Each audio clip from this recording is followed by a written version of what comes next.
আসসালামু আলাইকুম। ছোট্ট একটা কনফিউশন ক্রিয়েট হয়ে আছে সোশ্যাল মিডিয়াতে।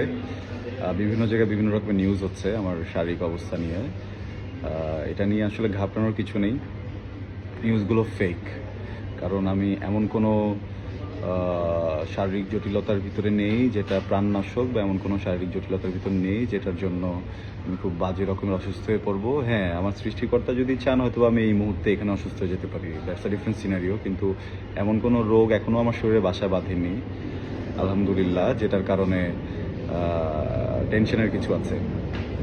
এখানে একটা বিষয় হচ্ছে, আমরা অনেকেই স্মোক করি। হ্যাঁ, আমিও করতাম, এখন সেটাকে অনেক কমিয়ে এনেছি, বা 3 দিন 4 দিন করিই না। হ্যাঁ, তো সেরকম একটা জায়গা থেকে যেটা হয়েছে যে আমার লাংসে ইনফেকশন আছে। কিন্তু এটা এমন ম্যাসিভ কিছু না যেভাবে নিউজ হচ্ছে বা যেভাবে টাইটেলগুলো দেওয়া হচ্ছে। এইটা একটু জটিল হয়ে দাঁড়াচ্ছে আমার দর্শকদের জন্য, আমার পরিবারের জন্য, আমার ফ্যান্সদের জন্য। তো আমি এখান থেকে সবাইকে রিকোয়েস্ট করব যে এই ভুলভ্রান্তিগুলো আমরা না ছড়াই। যতটুকু হয়েছে এটাকে এখানে শেষ করি।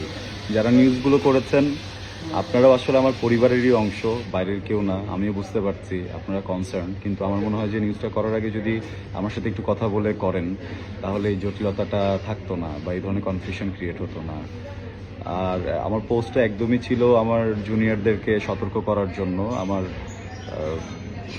অনুজদেরকে একটা দিক নির্দেশনা দেওয়ার জন্য, যেন ওরা সিগারেটটাকে হচ্ছে গিয়ে লাইফস্টাইল হিসেবে বেছে না নেয়। তো আমার মনে হয় যে আপনারা যদি এখানে নিউজটা করা বন্ধ করে দেন, অ্যান্ড এগুলো শেয়ার করা বন্ধ করে দেন, অ্যান্ড ওই নিউজগুলোকে উইথড্র করে নেন, এটা আসলে ভালো হয়। বিকজ এটাতে মানুষ ঘাবড়ে যাচ্ছে, মানুষ ভয় পাচ্ছে। আমার মা নিজেই অনেক ভয়ে ছিলেন, সকালে উনি ফোন দিয়েছেন হঠাৎ করে আমাকে টেনশনে। তো এগুলোতে একটু ডিফিকাল্ট। হ্যাঁ, আর আমার পোস্টের কারণে যদি কোনো কনফিউশন ক্রিয়েট হয়ে থাকে আমিও সরি। আমার আরও মনে হয় খুলে বলা উচিত ছিল, যেটা আপনাদের বুঝতে সুবিধা হতো। সবার জন্য ভালোবাসা, সবাই সুস্থ থাকুন, অ্যান্ড পারতপক্ষে সিগারেট, ভেপিং বা এই ধরনের যে কোনো রকমের বদ অভ্যাস থেকে দূরে থাকুন। ভালোবাসা।